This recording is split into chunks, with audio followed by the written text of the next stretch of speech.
الحمد للہ وحدہ والصلاة والسلام علی من لا نبی بعدہ اما بعد فاعوذ باللہ من الشیطان الرجیم بسم اللہ الرحمن الرحیم وَلَقَدْ نَصَرَكُمُ اللَّهُ بِبَدْرٍ وَأَنْتُمْ أَذِلَّةٌ اللہم صلی علی محمد وعلی آل محمد کما صلیت علی ابراہیم وعلی آل ابراہیم انک حمید مجید اللہم بارک علی محمد وعلی آل محمد کما بارکت علی ابراہیم وعلی آل ابراہیم انک حمید مجید۔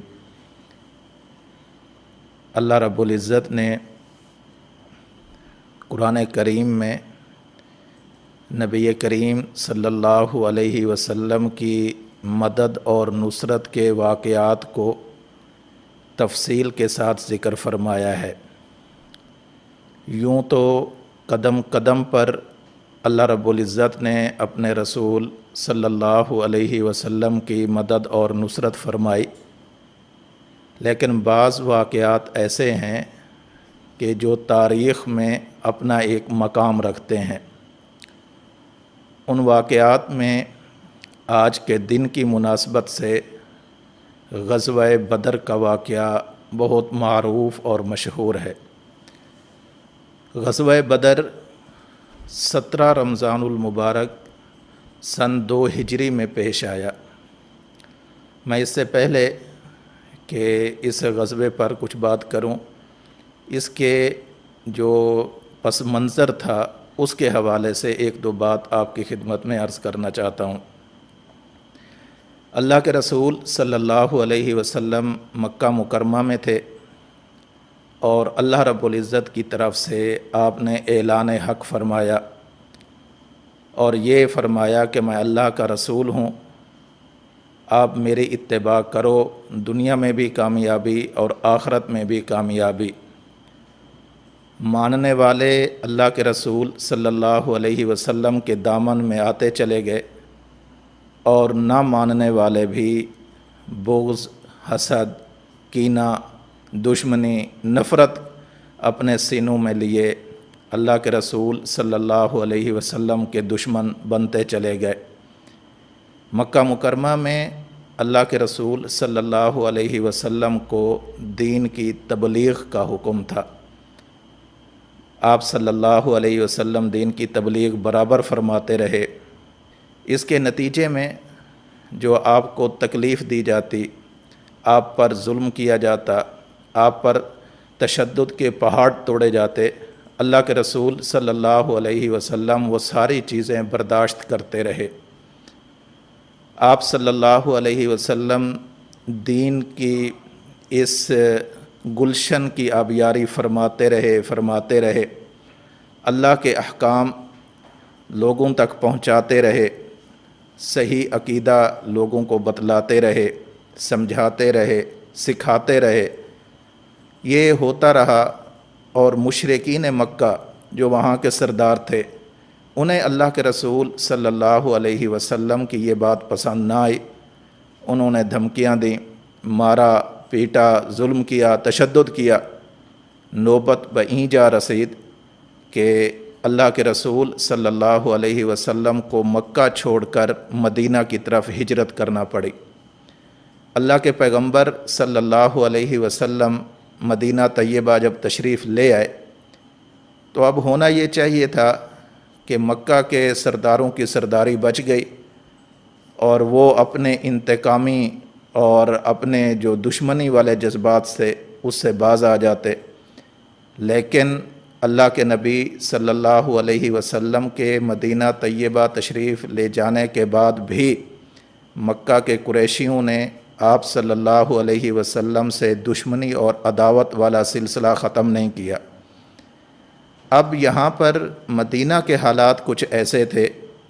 یہاں پر ایک شخص تھا عبداللہ بن ابی، جو بعد میں رئیس المنافقین بنا۔ یہ عبداللہ بن ابی ایسا شخص تھا کہ مدینہ کے لوگ اس کو اپنا سردار بنانے والے تھے۔ مدینہ کے لوگ ان کو اپنا مقتدا اور پیشوا ماننے والے تھے اور ان کے سر پر تاج رکھ کر انہیں باقاعدہ طور پر اپنا سردار ماننے ہی والے تھے، بلکہ روایات میں تو یہاں تک آتا ہے کہ تاج بھی تیار ہو چکا تھا، تاج پوشی کی رسم باقی تھی کہ اللہ کے رسول صلی اللہ علیہ وسلم مدینہ طیبہ تشریف لے آئے۔ آپ صلی اللہ علیہ وسلم کے آتے ہی سارے قبائل کا رخ اللہ کے نبی صلی اللہ علیہ وسلم کے اخلاق کریمانہ کی طرف ہو گیا، اور عبداللہ ابن ابی کی جو سرداری تھی وہ پس منظر میں چلی گئی۔ اب یہ عبداللہ ابن ابی حسد کی آگ میں جلنا شروع ہوا کہ اگر یہ تشریف نہ لاتے محمد صلی اللہ علیہ وسلم تو پھر مدینہ کا سردار میں نے ہونا تھا، لیکن ان کے آنے کی وجہ سے میری سرداری پس منظر میں چلی گئی ہے۔ ادھر سے مدینہ طیبہ کے اندر عبداللہ ابن ابی اور مکہ کے اندر جو قریشیوں کے سردار تھے، ابو جہل، ابو الحکم، عتبہ، شیبہ، ربیعہ، ولید، امیہ بن خلف، یہ بڑے بڑے نام تھے۔ ادھر سے ان کی دشمنی، ادھر سے اس کے اندر حسد کی آگ۔ روایات میں آتا ہے، تاریخی روایات ہیں کہ قریش مکہ نے عبداللہ بن ابی کو ایک خط لکھا کہ ہم نے سنا ہے کہ آپ نے ہمارے صاحب کو پناہ دے رکھی ہے، بہتر ہوگا کہ آپ اس کو مدینہ سے باہر نکال دیں، یہ نہ ہو کہ ہم قریش آئیں اور اس مدینہ پر چڑھائی کریں، یثرب پر، اور تم کو ہم مار ڈالیں۔ جب یہ بات سامنے آئی تو عبداللہ ابن ابی نے اپنے ساتھیوں کو اکٹھا کیا جو اس کے ساتھی تھے، اور ان کے سامنے یہ بات رکھی کہ ایسے ایسے خط آیا ہے اور خط کے اندر یہ بات کی گئی ہے۔ اس خط کا پتہ اللہ کے رسول صلی اللہ علیہ وسلم کو بھی چلا، اور یہ سمجھ گئے اللہ کے رسول صلی اللہ علیہ وسلم کہ قریش ایک نئی چال چلنے لگے ہیں۔ چنانچہ اللہ کے رسول صلی اللہ علیہ وسلم عبداللہ بن ابی کے پاس گئے اور جا کر وہاں پر ان کے سردار بھی جمع تھے اور لوگ بھی جمع تھے، تو اللہ کے رسول صلی اللہ علیہ وسلم نے جا کر انہیں یہ بات سمجھائی کہ دیکھو، قریشی تمہیں اتنا نقصان نہیں پہنچا سکتے جتنا تم اپنے آپ کو نقصان پہنچانے کا ارادہ کرتے ہو۔ اگر تم نے مجھے نکالنے کی کوشش کی، میرے ساتھ مہاجرین بھی ہیں، میرے ساتھ مدینہ کے انصار بھی ہیں، تم یہاں اپنے گھر کے اندر مارے جاؤ گے، اور نتیجہ یہ ہوگا کہ تمہیں ذلت اٹھانی پڑے گی۔ لہٰذا حکمت کا تقاضا یہ ہے، حالات کا تقاضا یہ ہے کہ ایسے موقع پر کوئی بھی ایسا قدم نہ اٹھایا جائے کہ جس کی وجہ سے بعد میں پریشانی اٹھانی پڑے۔ یہ بات سن کر عبداللہ بن ابی کے جو ساتھ والے لوگ تھے ان کے جذبات ڈھیلے پڑ گئے۔ انہوں نے کہا کہ بات تو محمد کے دل کو لگتی ہے صلی اللہ علیہ وسلم، لہٰذا وہ باز آ گئے۔ لیکن یہ عبداللہ ابن ابی خفیہ طور پر قریش مکہ کے ساتھ مسلسل رابطوں میں رہا۔ ادھر یہ تھا کہ قریشی لوگ اللہ کے رسول صلی اللہ علیہ وسلم کا خاتمہ کرنے کے لیے مسلسل تیاریوں میں مصروف تھے، اور اس حوالے سے دو چیزیں ان کے پیش نظر تھیں۔ نمبر ایک، معاشی قوت، اور نمبر دو، افرادی قوت۔ افرادی قوت کے لیے مکہ کے قریشیوں نے مکہ کے گرد و نواح میں جو قبائل آباد تھے ان کے سرداروں کے ساتھ معاہدات کیے، اور معاشی قوت کے لیے انہوں نے یہ کیا کہ مکہ کے اندر ایک اعلان کرایا کہ اس بار مکہ سے جو قافلہ تجارت کی غرض سے شام جائے گا، وہ قافلہ جب جائے گا اور واپس سامان لائے گا، اس کا سارا منافع وہ اس کام کے لیے صرف کیا جائے گا، خرچ کیا جائے گا کہ اس کو اللہ کے رسول صلی اللہ علیہ وسلم کی الیاذ باللہ موت تک لے جانے کے لیے ایک راہ بنایا جائے۔ چنانچہ روایات میں آتا ہے کہ مکہ کی مشرکہ عورتوں نے اپنے زیور تک اتار کر اس شام کو جانے والے تجارتی قافلے کے اندر وہ ڈال دیے تاکہ اس سے جو منافع آئے گا اس منافع سے ہم محمد صلی اللہ علیہ وسلم اور اس کے دین کا خاتمہ کر سکیں گے۔ یہ تجارتی قافلہ ابو سفیان لے کر شام کی طرف گئے۔ اس وقت تک حضرت ابو سفیان مسلمان نہیں ہوئے تھے، آپ فتح مکہ کے موقع پر مسلمان ہوئے ہیں، اور یہ یکم ہجری کا واقعہ ہے، پہلی ہجری جو ہے اس کا واقعہ۔ چنانچہ اللہ کے رسول صلی اللہ علیہ وسلم کو اطلاع ملی کہ ابو سفیان مسلمانوں کے خلاف، دین اسلام کے خلاف اور اللہ کے رسول صلی اللہ علیہ وسلم کے خلاف ایک منصوبہ بنا کر وہ یہاں سے شام کی طرف جا رہا ہے، اور شام سے پھر جو سامان لائے گا اس کا جو منافع ہوگا اس کو میری دشمنی کے اندر خرچ کیا جائے گا، اور اسلامی سلطنت، اسلامی ریاست مدینہ منورہ کو ختم کرنے کے تانے بانے بننے شروع کیے جائیں گے۔ چنانچہ اللہ کے رسول صلی اللہ علیہ وسلم نے چند صحابہ کو اس کام کے لیے بھیجا کہ ابو سفیان کا تعاقب کرو۔ یہ گئے، لیکن ابو سفیان کا قافلہ بہت دور جا چکا تھا اور وہ شام پہنچ گیا۔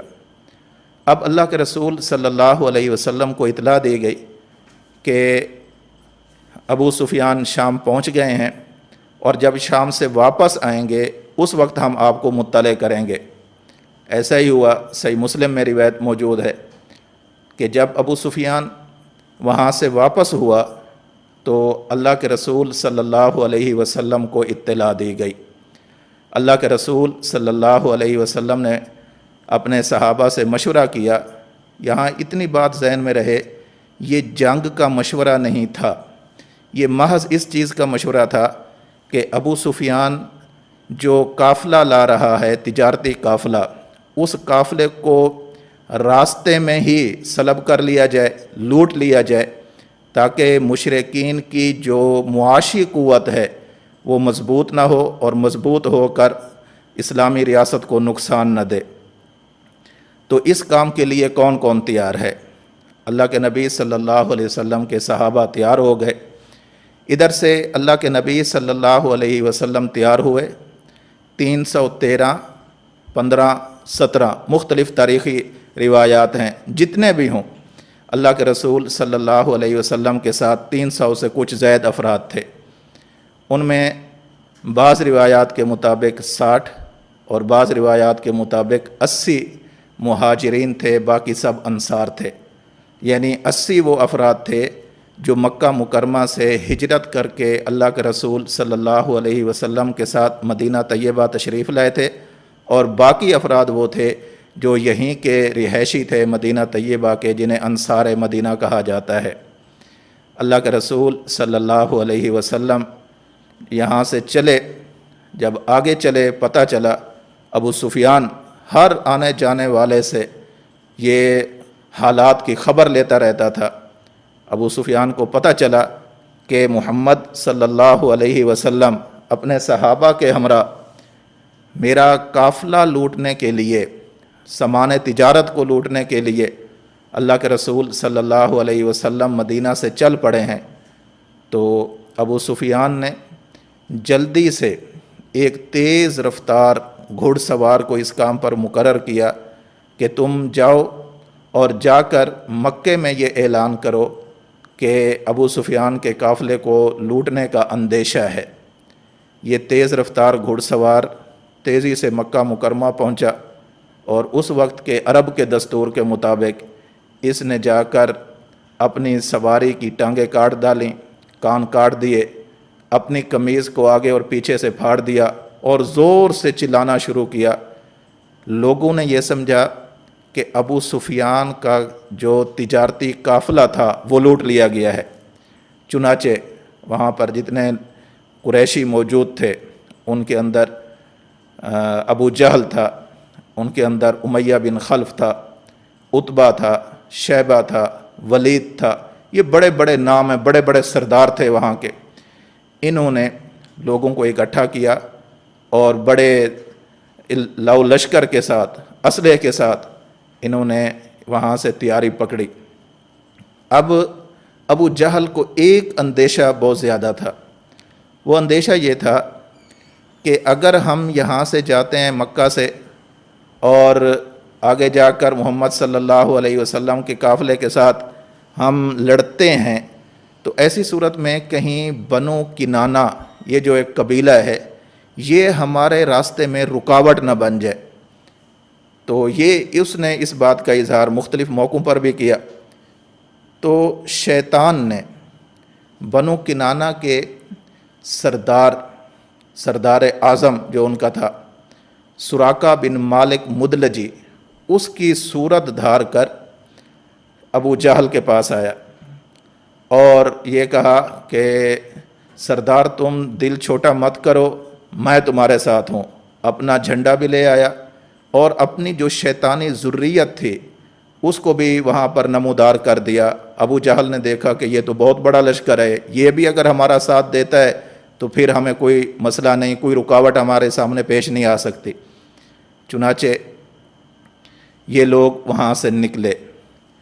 ادھر سے ابو سفیان کو جب یہ معلوم ہوا کہ میں جس راستے پر جا رہا ہوں اسی راستے کی طرف محمد صلی اللہ علیہ وسلم اپنے صحابہ کو ساتھ لے کر آ رہے ہیں۔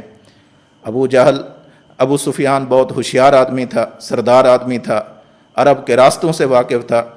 اس نے فوراً اپنے قافلے کا رخ جو معروف راستہ تھا اس سے ہٹا کر سہل سمندر پر ڈال دیا اور اپنے قافلے کو بڑی آسانی کے ساتھ چھپ چھپا کر یہاں سے لے کر آگے کی طرف چل دیا، اور یوں خود تو بچ گیا اور پھر اس نے ایک اور قاصد بھیجا مکہ کے اندر کہ میرا تجارتی قافلہ کسی نے نہیں لوٹا، تم لوگ وہیں رہو، آنے کی کوئی ضرورت نہیں ہے۔ لیکن ادھر سے مکہ کے سردار قریشی وہ چل پڑے تھے پہلے سے، وہ راستے میں تھے، انہیں معلوم ہوا کہ ابو سفیان کا یہ پیغام آیا ہے، تو آپس میں مشورہ ہوا۔ بعض لوگوں نے یہ رائے دی کہ جب خطرہ ٹل گیا ہے تو آگے پیش قدمی کرنے کی کوئی ضرورت نہیں ہے، لیکن ابو جہل جو اس امت کا فرعون ہے، ابو جہل نے کہا کہ یہ کیسے ہو سکتا ہے، آج ہم محمد صلی اللہ علیہ وسلم کا الیاذ باللہ ثم الیاذ باللہ خاتمہ کیے بغیر مکہ کی طرف واپس نہیں جائیں گے۔ اور اس کے ساتھ ساتھ وہ سراقہ بن مالک مدلجی جو تھا، اس کی شکل میں جو شیطان تھا، اس نے بھی اپنے جذبات کا اظہار کیا۔ یہ لوگ پھر ان کے قدم مضبوط ہو گئے۔ اب دو قافلے ہیں، ایک قافلہ ابو جہل کی قیادت میں مکہ سے چل کر آ رہا ہے، دوسرا قافلہ ابو سفیان کی قیادت میں واپس مکہ کو جا رہا ہے۔ ابو سفیان کا قافلہ واپس مکہ پہنچ گیا۔ ابو جہل جو مکہ سے نکل چکا تھا، اس نے کہا کہ میں اب لڑائی کر کے ہی آؤں گا، اور اس کے لیے اس نے شروع میں جو لاؤ لشکر ساتھ لیا تھا، اس کے اندر تلواریں، اس کے اندر نیزے، بھالے، اور اس کے اندر ڈھالیں، زریں، جتنا جنگی آلات اور سامان تھا وہ سارے کا سارا لے کر آیا تھا۔ ادھر اللہ کے رسول صلی اللہ علیہ وسلم چونکہ جنگ کے ارادے سے تو تشریف ہی نہیں لائے تھے، آپ تو ابو سفیان کے اس قافلے کا مال و متاع لینے کے لیے آئے تھے تاکہ یہ لوگ مضبوط ہو کر ہمیں نقصان نہ پہنچائیں، اور آپ کے ساتھ صحابہ کرام کی مختصر سی جماعت 313 15 17 جتنی بھی تعداد تاریخ نبی نے لکھی ہے، یہ لوگ ساتھ تھے۔ تو اللہ کے رسول صلی اللہ علیہ وسلم کے پیش نظر بہت سارے امور آ گئے۔ وہ امور کیا تھے کہ انصار مدینہ کے ساتھ بیعت عقبہ ثانیہ کے اندر جو ہماری آپس میں معاہدہ ہوا ہے وہ یہ ہوا ہے کہ انصار مدینہ نے یہ کہا تھا کہ مدینہ پر اگر کوئی آپ کے خلاف چڑھائی کرے گا، آپ مدینہ میں ہوں گے، اور کوئی باہر کا بندہ آ کر مدینہ پر چڑھائی کر کے آپ کو نقصان دینا چاہے گا تو ہم معاہدہ کرتے ہیں کہ ہم آپ کا ساتھ دیں گے، آپ پر آنچ نہیں آنے دیں گے۔ چونکہ اب مدینہ سے باہر آ چکے ہیں اور یہ بات انصار کے معاہدہ میں شروع میں شامل ہی نہیں ہے، تو لہٰذا پہلے ان سے اس بارے میں بات کر لینی چاہیے۔ اللہ کے پیغمبر صلی اللہ علیہ وسلم نے ایک مقام پر رکے اللہ کے رسول صلی اللہ علیہ وسلم نے صحابہ اکرام سے مشورہ کیا. آپ نے فرمایا اشیروا علی ایھا الناس، لوگوں مجھے مشورہ دو کیا کرنا ہے. تو فقام ابو بکر فقال و احسن، حضرت سیدنا صدیق اکبر رضی اللہ تعالیٰ عنہ کھڑے ہوئے اور بہت خوبصورت باتیں ارشاد فرمائیں. آپ نے پھر فرمایا اشیروا علی ایھا الناس، لوگوں مجھے کچھ مشورہ دو. اس کے بعد فقام عمر فقال و احسن، حضرت عمر رضی اللہ تعالیٰ عنہ کھڑے ہوئے، بہت خوبصورت تقریر فرمائی. اس کے بعد اللہ کے رسول صلی اللہ علیہ وسلم نے پھر فرمایا اشیروا علی ایھا الناس، لوگوں مجھے کچھ مشورہ دو. جب یہ بات سنی تو حضرت مقداد بن اسود کندی رضی اللہ تعالیٰ عنہ یہ کھڑے ہوئے، حضرت مقداد رضی اللہ تعالیٰ عنہ کھڑے ہوئے اور اتنی خوبصورت بات ارشاد فرمائی. حضرت مقداد کہنے لگے یا رسول اللہ صلی اللہ علیہ وسلم نحن معک، ہم جو لوگ آپ کے ساتھ آئے ہیں آپ کے ساتھ ہی رہیں گے، اور ہم قوم موسیٰ کی طرح بے وفا قوم نہیں ہیں. واللہ لا نقول کما قالت بنو اسرائیل لموسیٰ، ہم وہ ایسے نہیں کہیں گے جیسے بنی اسرائیل نے حضرت موسیٰ علیہ السلام سے کہا تھا اذهب انت وربک فقاتلا انا ہاہنا قاعدون، ولیکن وہ تو قوم موسیٰ نے کہا کہ موسیٰ تو جا اور تیرا خدا جا کر لڑے، ہم یہاں بیٹھے ہوئے ہیں، ہم کیا کریں گے. لیکن اذهب انت وربک فقاتلا انا معکما مقاتلون، یا رسول اللہ صلی اللہ علیہ وسلم آپ چلیں، ہم آپ کے ساتھ ہوں گے. آپ تلوار اٹھائیں گے ہم تلوار اٹھائیں گے، آپ آگے کی جانب بڑھیں گے ہم پیچھے پیچھے آپ کے ساتھ ہوں گے، آپ دائیں جانب رخ کریں گے ہمیں اپنے ساتھ پائیں گے، آپ بائیں جانب رخ کریں گے ہم آپ کے شانہ بشانہ ہوں گے. یا رسول اللہ صلی اللہ علیہ وسلم حتی لو سرت بنا الی برق الغماد لجالدنا معک، اے اللہ کے رسول یہ تو ہم ابھی اس مقام پر پہنچے ہیں، ہم جب آئے ہیں اپنے گھروں سے اپنی کشتیاں جلا کر آئے ہیں، ہم آئے ہیں اپنا سب کچھ چھوڑ چھاڑ کر آئے ہیں، ہم آپ کا ساتھ دیں گے جسے ساتھ دینا کہتے ہیں. یا رسول اللہ یہ تو بالکل قریب ہی ہم مدینہ سے نکلے ہیں، اگر یہاں سے برق غماد تک بھی ہمیں جانا ہوا یا رسول اللہ ہم آپ کا ساتھ دیں گے، ہم آپ کو تنہا چھوڑ کر نہیں جائیں گے. یہ بھی مہاجر صحابی ہیں. اللہ کے رسول صلی اللہ علیہ وسلم کی دل کے اندر خواہش یہ تھی، یہ تو ابو بکر بھی مہاجر ہے، عمر بھی مہاجر ہے، مقداد بن اسود بھی مہاجر ہے، یہ سب مہاجر صحابہ بول رہے ہیں، کوئی انصار صحابہ میں سے نہیں بول رہا. تو اللہ کے رسول صلی اللہ علیہ وسلم نے پھر اس کا اظہار فرمایا کہ لوگوں کچھ مشورہ دو. حضرت سعد بن معاذ رضی اللہ تعالیٰ عنہ، یہ سعد بن معاذ رضی اللہ تعالیٰ عنہ انصار کے اندر اتنے عظیم المرتبت انسان ہیں جیسے مہاجرین کے اندر سیدنا صدیق اکبر رضی اللہ تعالیٰ عنہ ہے. ان کا جیسے مقام ہے انصار کے اندر حضرت سعد بن معاذ رضی اللہ تعالیٰ عنہ کا یہی مقام ہے. حضرت سعد بن معاذ کھڑے ہوئے اور عرض کرنے لگے کہ یا رسول اللہ صلی اللہ علیہ وسلم شاید آپ کا روئے سخن ہماری طرف ہے، آپ ہماری رائے لینا چاہتے ہیں، انصار کی رائے لینا چاہتے ہیں. ہم پہلے اس لیے خاموش تھے کہ ہمارے جو مہاجر بھائی کہہ رہے ہیں وہی ہماری رائے ہے، ہمارے جذبات کی ترجمانی ہمارے مہاجرین بھائی نے، حضرت صدیق اکبر نے، حضرت فاروق اعظم نے، حضرت مقداد رضی اللہ تعالیٰ عنہم نے کر دی ہے. لیکن اگر آپ انصار کے منہ سے سننا چاہتے ہیں تو پھر میں انصار کے قبیلے کا سردار ہونے کے ناطے میں آپ کے سامنے یہ بات عرض کرتا ہوں، یا رسول اللہ صلی اللہ علیہ وسلم آمنا بکا وصدقناک، یا رسول اللہ ہم آپ پر ایمان لائے ہیں، ہم نے آپ کی تصدیق کی ہے، نحن معک، ہم آپ کے ساتھ کھڑے ہوئے ہیں.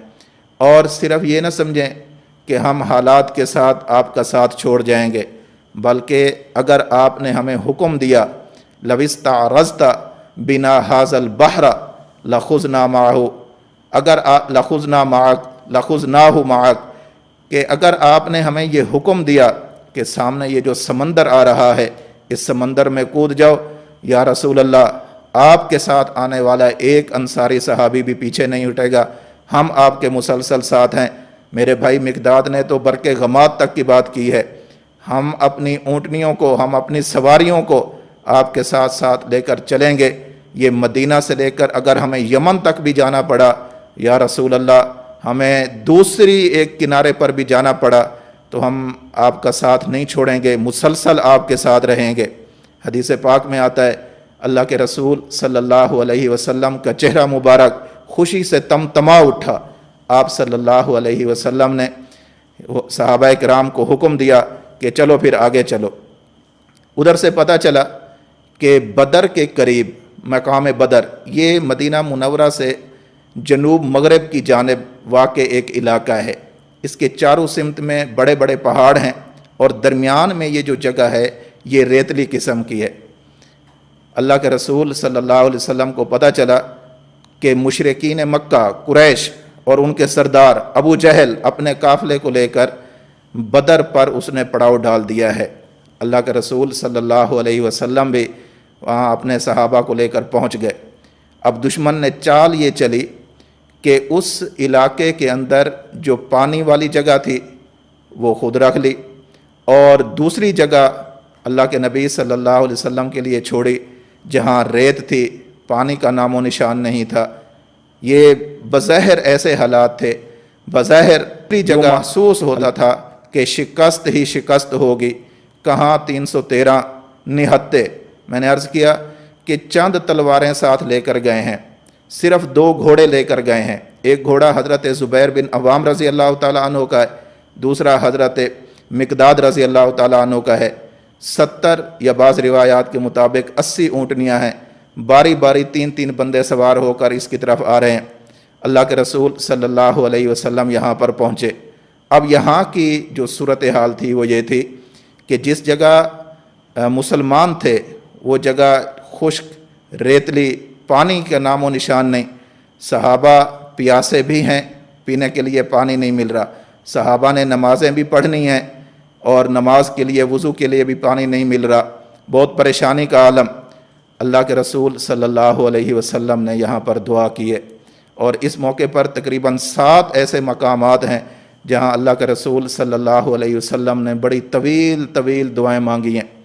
علامہ شبیر احمد عثمانی رحمۃ اللہ علیہ نے اپنے تفسیری حواشی کے اندر لکھا ہے کہ جس رات اللہ کے رسول صلی اللہ علیہ وسلم یہاں بدر پہنچے ہیں اور صبح بدر کا معرکہ لڑا جانا تھا، یعنی 17 رمضان کی جو رمضان المبارک کی جو رات تھی، اس رات اللہ کے رسول صلی اللہ علیہ وسلم اور سیدنا صدیق اکبر رضی اللہ تعالی عنہ دونوں مسلسل ساری رات دعا میں مصروف رہے۔ یہ دونوں اللہ کے نبی اور اللہ کے نبی کے صدیق، یہ دونوں ساری رات اللہ سے مانگ رہے ہیں۔ اور مانگ کیا رہے ہیں؟ بہت عجیب مانگ رہے ہیں۔ اللہ کے رسول صلی اللہ علیہ وسلم یوں دعا مانگنے کے لیے بیٹھتے ہیں، آپ کی جو چادر مبارک ہے وہ کندھوں سے ڈھلک جاتی ہے، نیچے اتر جاتی ہے، اور یوں عاجزی اور انکساری کے ساتھ اللہ کے سامنے دست بدعا ہیں۔ اور الفاظ کیا ہیں؟ حدیث پاک میں آتا ہے اللہ کے رسول صلی اللہ علیہ وسلم نے ارشاد فرمایا، دعا مانگتے ہوئے کہا، اللہم ان تہلک ہذہ العصابۃ، یا اللہ اگر یہ مٹھی بھر جماعت ہلاک ہو گئی، اور بعض روایات میں الفاظ دوسری طرح ملتے ہیں، اللہم ان تہلک ہذہ العصابۃ، کہ یا اللہ اگر تو نے ان کو یوں ہی ضائع کر دیا، یہ جو مٹھی بھر جماعت میں لے کر آیا ہوں، تو پھر لم تعبد فی الارض ابدا، پھر آج کے بعد روئے زمین پر آپ کا نام لینے والا کوئی نہیں ہوگا۔ یہ اللہ کے نبی صلی اللہ علیہ وسلم نے بدر میں آنے والے صحابہ کو عزت بخشی ہے اور ان کا مقام اور مرتبہ بتایا ہے کہ اس وقت قیامت کی صبح تک دین کا سارا مدار انہی چند نفوس پر ہے۔ اگر یہ لوگ زندہ بچ گئے تو قیامت تک دین باقی رہے گا، اور اگر یہ لوگ اللہ نہ کرے اگر یہ لوگ آج یہیں پر ختم ہو گئے تو اسباب کے درجے کے اندر دین آگے نہیں پھیل سکے گا۔ جب اللہ کے رسول صلی اللہ علیہ وسلم مسلسل دعا میں مصروف ہیں، ادھر سے سیدنا صدیق اکبر رضی اللہ تعالیٰ عنہ نے عرض کی، یا رسول اللہ صلی اللہ علیہ وسلم، آپ نے دعا مانگ لی، میں نے بھی دعا مانگ لی، اب کام ہے اللہ کے اس وعدے پر یقین کرنے کا۔ اللہ نے جو آپ کو رسالت عطا فرمائی ہے، نبوت عطا فرمائی ہے، آپ کی مدد اور نصرت کا جو وعدہ اللہ کے رسول جو اللہ تعالیٰ نے آپ کے ساتھ فرمایا ہے، وہ ضرور سچا ہوگا۔ یا رسول اللہ، اب اللہ پر ہمیں توکل کرنا چاہیے۔ اللہ کے رسول صلی اللہ علیہ وسلم سیدنا صدیق اکبر کو دیکھتے ہیں، سیدنا صدیق اکبر اللہ کے رسول صلی اللہ علیہ وسلم کو دیکھتے ہیں، اور یوں ساری رات دعا میں گزر جاتی ہے۔ اس کے بعد صبح ہوئی، نماز فجر ادا کی، اللہ کے رسول صلی اللہ علیہ وسلم نے مسلمانوں کی صف بندی کی ہے کہ آپ نے یہاں کھڑے ہونا ہے، آپ نے یہاں کھڑے ہونا ہے۔ اور پھر اللہ کی مدد اور نصرت پہلی کیا نازل ہوئی کہ یہ ایسی جگہ تھی کہ جو ریتلی جگہ تھی، یہ ایسی جگہ تھی کہ جو خشک جگہ تھی۔ اللہ رب العزت نے میہ برسایا، بارش برسائی، اس بارش کی وجہ سے پینے کا پانی بھی میسر ہو گیا، وضو کے لیے پانی بھی آ گیا، اور جو ریت وغیرہ تھی وہ بھی بیٹھ گئی، اور یہ سارے حالات مسلمانوں کے حق کے اندر مفید ہو گئے۔ بارش کی وجہ سے جو ان قریشیوں کی جگہ تھی وہاں پر پھسلن ہو گئی، وہاں پر پانی بہت زیادہ ہو گیا، کیچڑ ہو گئی، ان کے لیے جو ہے نئے مصائب کھڑے ہو گئے، اور مسلمانوں کے حق کے اندر اللہ کی مدد اور نصرت اترے۔ صبح کا وقت ہوا، اللہ کے رسول صلی اللہ علیہ وسلم 17 رمضان المبارک 2 ہجری، اللہ کے رسول صلی اللہ علیہ وسلم نے مسلمانوں کی صف بندی کی ہے۔ مسلمان صف باندھ کر کھڑے ہو گئے ہیں، چند تلواریں ہیں، نہتے ہیں، چند لوگوں کے پاس زرے ہیں، کچھ بھی نہیں ہے، نہتے کھڑے ہوئے ہیں۔ اور ادھر سے ابلیس وہ ابو جہل کے ساتھ، جب یہ ساتھ تھا، یہاں پر عجیب ایک علامہ شبیر احمد عثمانی رحمۃ اللہ علیہ نے لکھا ہے کہ عجیب معاملہ یہ پیش آیا کہ ہر دو فریق یعنی مسلمان بھی اور کفار بھی دونوں اپنے لشکر کو دگنا محسوس کر رہے تھے۔ مسلمان تو کر ہی رہے تھے کہ مسلمانوں کی تعداد 300 سے کچھ زائد، اور کفار جو ہیں وہ 1000 کے قریب ہیں، یعنی دگنی نہیں تگنی قسم کی مقدار زیادہ تھی، تو یہ تو زیادہ نظر آ ہی رہے تھے۔ ادھر سے قریش کو بھی مسلمانوں کی تعداد زیادہ نظر آ رہی تھی۔ اس کی وجہ یہ تھی کہ جب شروع میں مسلمان یہاں پہنچے، ایک گھبراہٹ کا عالم، پہلی مرتبہ یہ سارا کچھ ہونا تھا، تو اللہ رب العزت نے مسلمانوں کا دل مضبوط کرنے کے لیے فرمایا کہ تم اگر صبر کے ساتھ رہو گے تو میں تمہاری مدد اور نصرت کے لیے ملائکہ نازل کروں گا۔ چنانچہ یہاں ملائکہ نازل ہوئے بھی۔ حضرت علی رضی اللہ تعالیٰ عنہ فرماتے ہیں کہ میں اللہ کے رسول صلی اللہ علیہ وسلم کے ساتھ بیٹھا ہوا تھا، تو ایک ہوا کا ایسے ایک جھونکا آیا، تیز جھونکا، تو میں نے پوچھا اے اللہ کے رسول یہ کیا چیز ہے؟ اللہ کے رسول صلی اللہ علیہ وسلم نے فرمایا علی، حضرت جبریل فرشتوں کی ایک جماعت لے کر میدان میں اتر چکے ہیں۔ حضرت علی فرماتے ہیں تھوڑی دیر کے بعد ایک دوسرا جھونکا بھی آیا، میں نے پوچھا اے اللہ کے رسول یہ کیا چیز ہے؟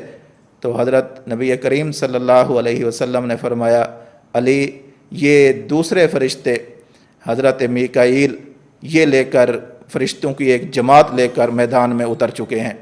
یہ دونوں اللہ کے نبی کے جو مقرب فرشتے ہیں، یہ یہاں پر فرشتوں کی فوجیں لے کر نازل ہو رہے ہیں۔ اس لیے قریش کو بھی مسلمانوں کی تعداد زیادہ نظر آتی تھی، اور مسلمانوں کو بھی قریش کی تعداد زیادہ نظر آتی تھی۔ مارکا شروع ہوا، ادھر سے قریشی آئے تو مبارزت دی گئی۔ مبارزت کہتے ہیں کہ میدان جنگ میں اپنے فریق مخالف کو مقابلے کے لیے بلانا۔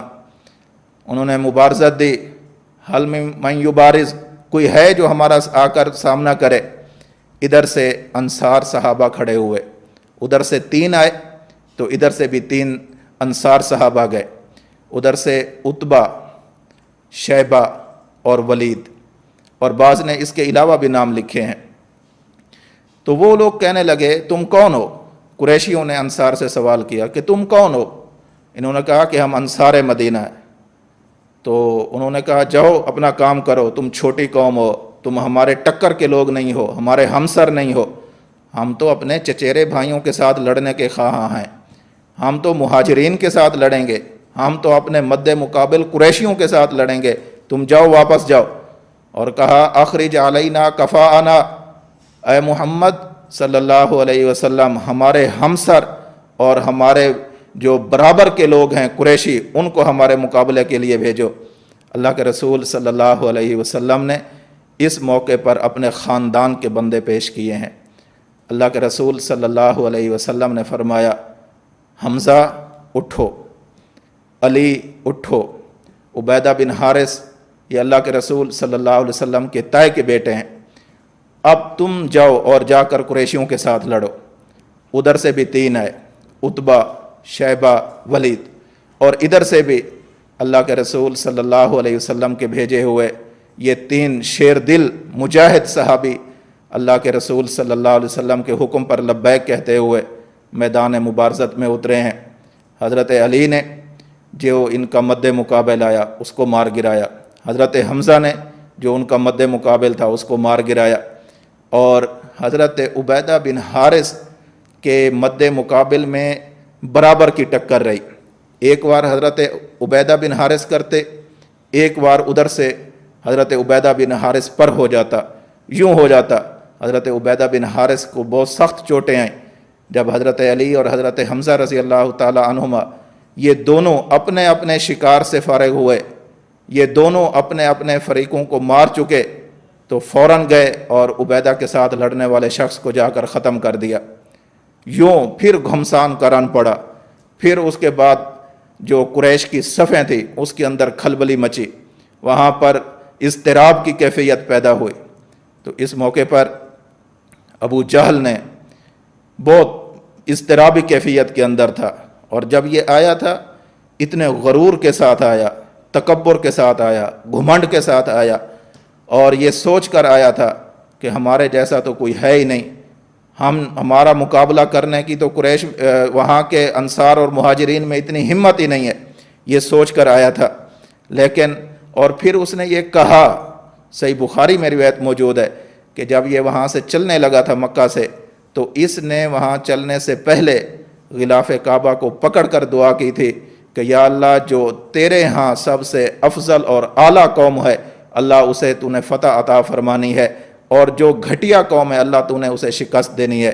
پھر اپنے ساتھ گانے بجانے والی عورتیں لایا، شراب لایا، اور یہ سوچ کر آیا کہ پہلے ہم وہاں جا کر شراب پئیں گے، یا وہاں جا کر ہم فلاں کام کریں گے، ہم ناچیں گے، گائیں گے، وہاں پر موج مستیاں کریں گے، اور جو شراب کی محفلیں ہیں وہ سجائیں گے۔ لیکن اللہ کو کچھ اور ہی منظور تھا، نہ تو وہ سارا کچھ جو ان کے دلوں میں تھا وہ کبھی ارمان پورے ہو سکے۔ ادھر سے جو مہاجرین اور انصار کی مختصر سی جماعت گئی ہوئی تھی یہ دعا کے اندر مصروف تھی، وہ اپنے طاقت کے نشے کے اندر دھت شراب کے نشے میں وہ پڑے ہوئے تھے۔ دونوں کی عجیب عجیب حالتیں تھیں۔ خیر میں یہ ذکر کر رہا تھا کہ ابو جہل نے جب یہ اضطرابی کیفیت دیکھی تو ابو جہل نے اپنے لشکر کو یہ کہا کہ مجھے اپنے حصار میں لے لو، جب تک میں موجود ہوں یہ مدینہ سے آئے ہوئے محمد اور اس کے ساتھی، یہ مدینہ سے آئے ہوئے مہاجرین اور انصار تمہارا کچھ نہیں بگاڑ سکتے۔ یہ باتیں ابھی ہو رہی تھیں۔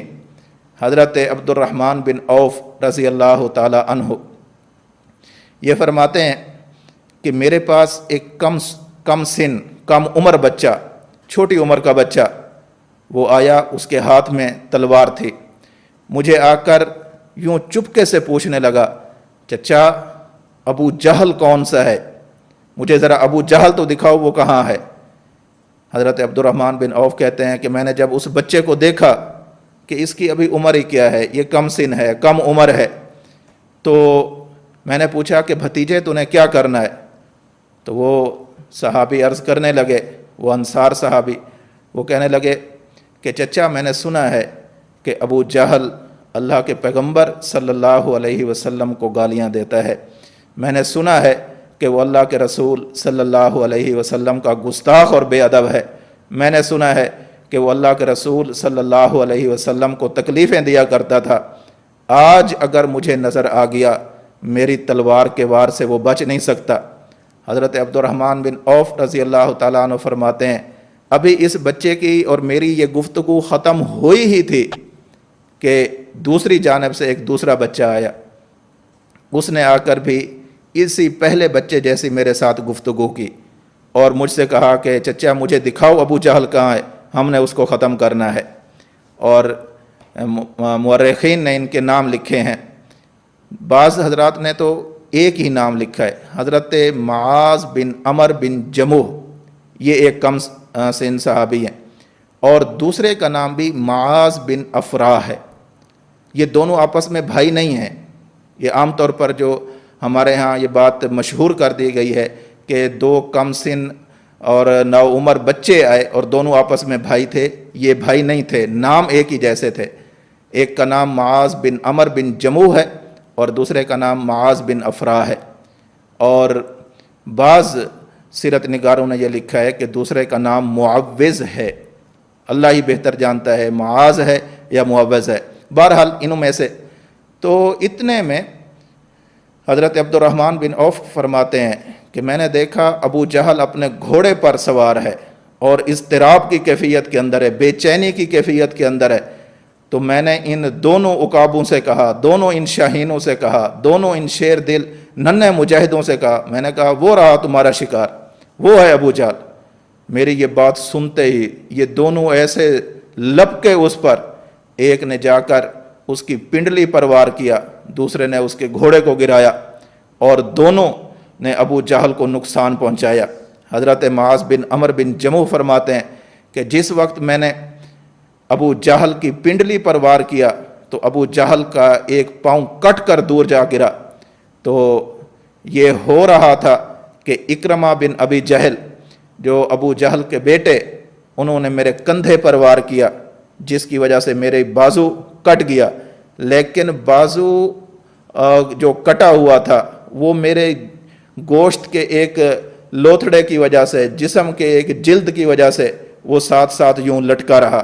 یہ حضرت معاذ بن عمر پورا دن اسی ہاتھ کے ساتھ، لٹکے ہوئے ہاتھ کے ساتھ یہ لڑتے رہے، لٹکے ہوئے بازو کے ساتھ یہ لڑتے رہے۔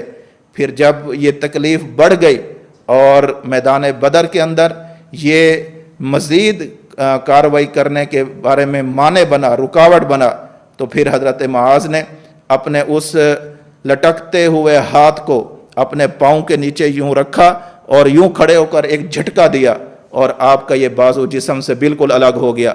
پھر آپ تنہا پھر آپ اپنے اسی ایک بازو کے ساتھ آپ میدان بدر کے اندر لڑتے رہے، آپ لڑتے رہے اور آپ کا ایک ہی بازو تھا جس کے ساتھ آپ لڑتے رہے اور ان کو شکست دیتے رہے۔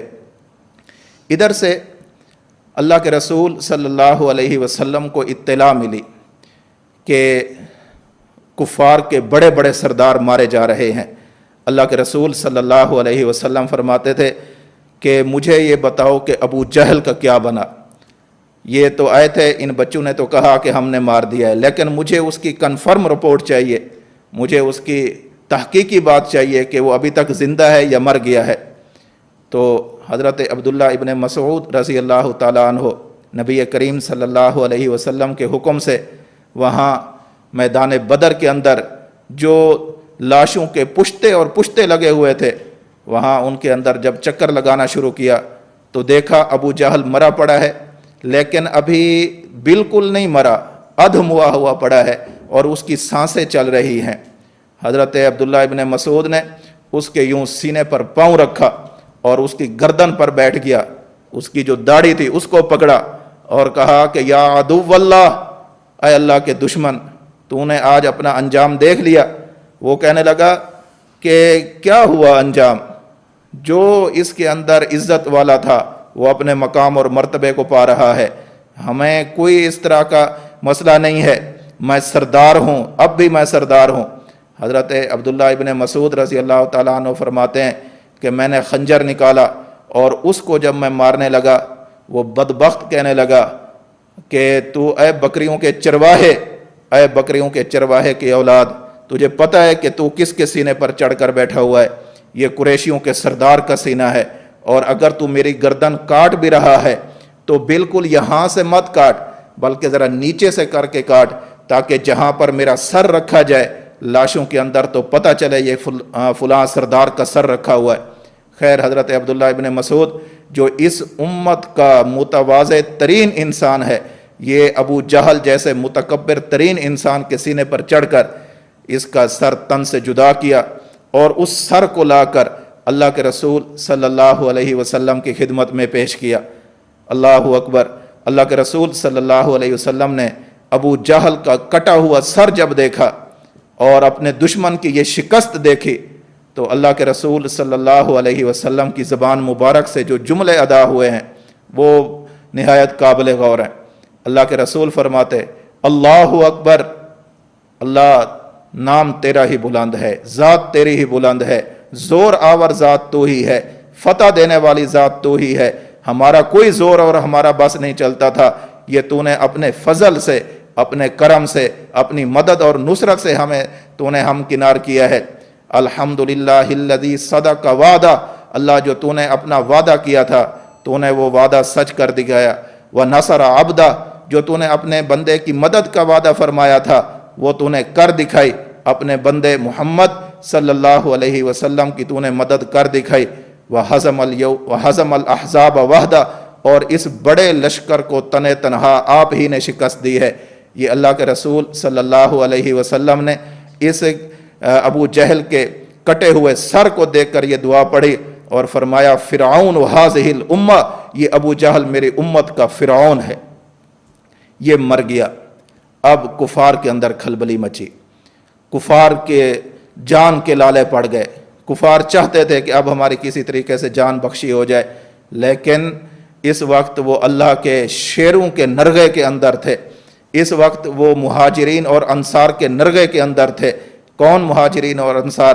کہ جن کی معاونت کے لیے اللہ رب العزت نے فرشتے نازل فرما دیے تھے، جہاں جبریل بھی موجود ہیں، جہاں پر میکائیل بھی موجود ہیں، ملائکہ بھی موجود ہیں، مہاجرین بھی موجود ہیں، انصار بھی موجود ہیں، اللہ کے رسول صلی اللہ علیہ وسلم بھی موجود ہیں۔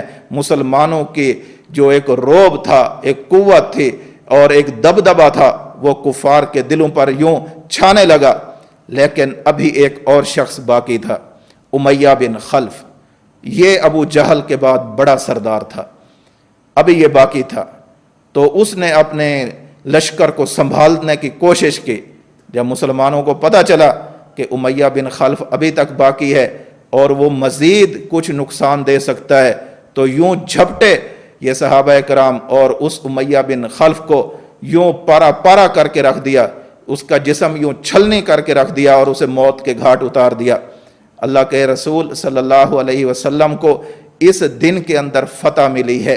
اللہ کے رسول صلی اللہ علیہ وسلم کو رمضان کے مہینے کے اندر، 17 رمضان المبارک کے اندر مدینہ سے نکل کر بدر پہنچ کر اللہ رب العزت نے آپ کی مدد اور نصرت فرمائی ہے۔ اور پھر اس مدد اور نصرت کے اندر جو بنیادی چیز ہے، اگر ہم غور کریں اس پورے واقعے کے اندر تو ہمیں یہ بات نظر آتی ہے کہ اللہ کی ذات پر یقین اور اعتماد جس قدر پختہ ہوگا، اللہ کی مدد اور نصرت اسی قدر تیزی سے اترے گی۔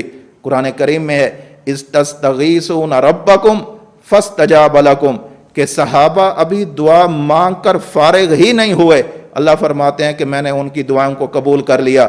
صحابہ ابھی اپنی دعا سے فارغ نہیں ہوئے کہ اللہ کی مدد اور نصرت آ گئی۔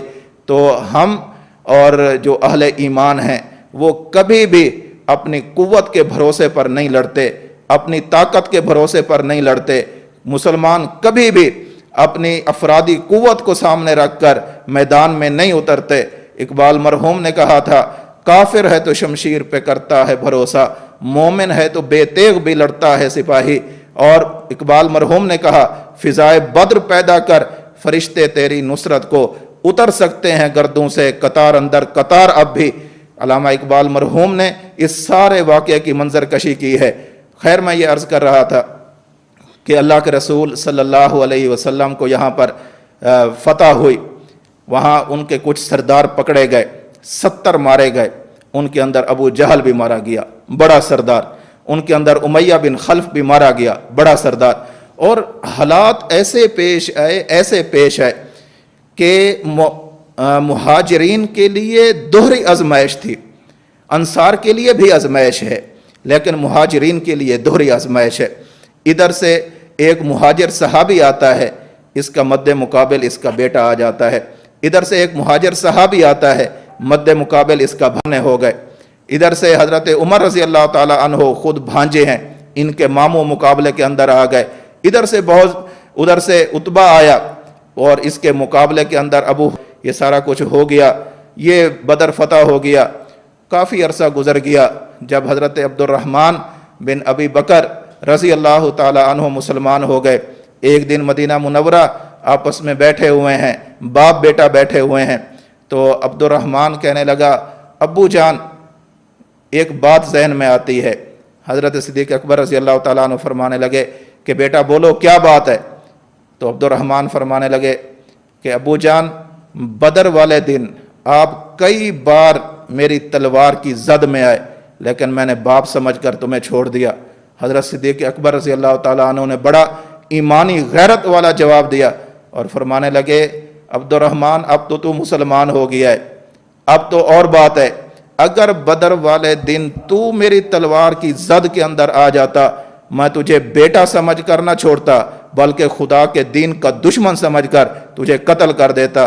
یہ 17 رمضان المبارک کو بدر کا واقعہ پیش آیا، جس کی ایسے مختصر سی ایک جھلک میں نے آپ حضرات کے سامنے پیش کی ہے. دعا فرمائیں کہ اللہ رب العزت ہمیں انہی صحابہ کرام کے نقش قدم پر چلنے کی توفیق نصیب فرمائے.